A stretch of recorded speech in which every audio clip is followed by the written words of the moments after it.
Kiếm hiệp Kim Dung, ba vị hoàng đế có thật và rất giỏi giang là những ai? Thành Cát Tư Hãn, Chu Nguyên Chương hay Khang Hy không chỉ là những nhân vật trong tiểu thuyết kiếm hiệp của cố nhà văn Kim Dung, mà cả ba đều là những vị hoàng đế có thật trong lịch sử Trung Quốc. 1. Hoàng đế Thành Cát Tư Hãn. Trong tiểu thuyết Anh hùng xạ điêu của cố nhà văn Kim Dung, Thành Cát Tư Hãn chỉ là nhân vật phụ. Ông và Quan Hiếu Hoàng hậu Bột Nhĩ Thiếp có người con gái út tên là Hoa Tranh. Vì vô cùng quý mến Quách Tĩnh nên ông đã từng hứa gả Hoa Tranh cho chàng. Sau đó, ông còn phong cho chàng chức vị Kim Đao Phò Mã. Thế nhưng, về sau Quách Tĩnh đã yêu Hoàng Dung và không muốn giúp Thành Cát Tư Hãn xâm lược Đại Tống. Thành Cát Tư Hãn mang mẹ của Quách Tĩnh là Lý Bình ra ép chàng phải nhận đi đánh Đại Tống. Lý Bình không chịu nghe theo và đã tự vẫn. Quách Tĩnh được Đà Lôi và Triết Biệt tha cho bỏ về Trung Nguyên và theo Hoàng Dung. Trong lịch sử, Thành Cát Tư Hãn sinh năm 1162 và mất năm 1227. Không chỉ là một nhà quân sự lỗi lạc mà ông còn được coi là người có dã tâm xâm lược lớn bậc nhất trong lịch sử thế giới.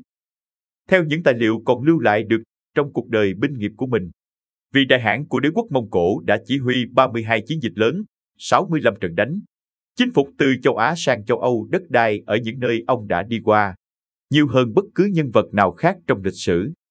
Con số thống kê trên cho thấy được tài năng quân sự hiếm có của ông.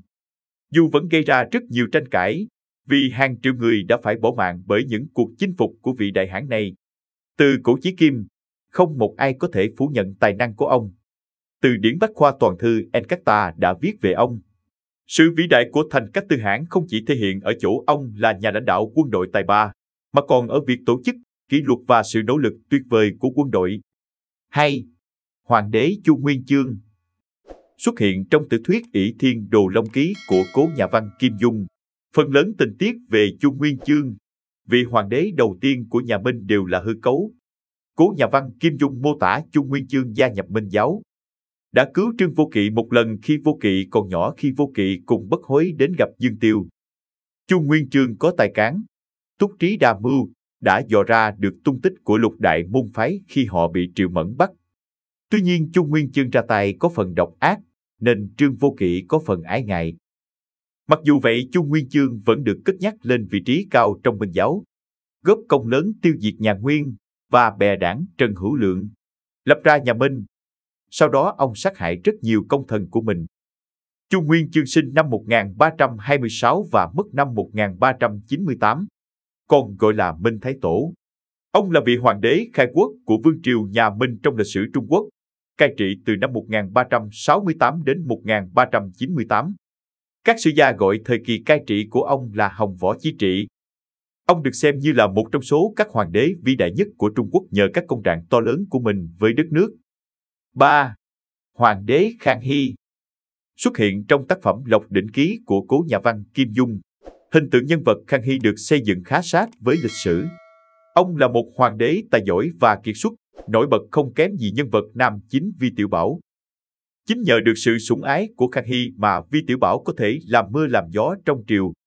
Những sự kiện lịch sử có thật về cuộc đời của Khang Hy cũng được ghi lại trong tác phẩm này. Trong lịch sử, Khang Hy là vị hoàng đế thứ tư của nhà Thanh, cai trị Trung Hoa từ năm 1662 đến 1722. Ông được nhận xét là vị hoàng đế tài giỏi và là người đã tạo nên sự thịnh vượng kéo dài 130 năm của nhà Thanh. Khang Hy còn được xem là một trong số những vị hoàng đế vĩ đại nhất của lịch sử Trung Quốc, được người đời gọi là Khang Hy Đại Đế. Video của chúng tôi đến đây là kết thúc. Cảm ơn tất cả các bạn đã quan tâm tới xe hay V88 và theo dõi video của chúng tôi. Đừng quên like, share và đăng ký kênh nhé. Đặc biệt đừng quên bật chuông để theo dõi những video nhanh nhất. Một lần nữa xin cảm ơn tất cả các bạn.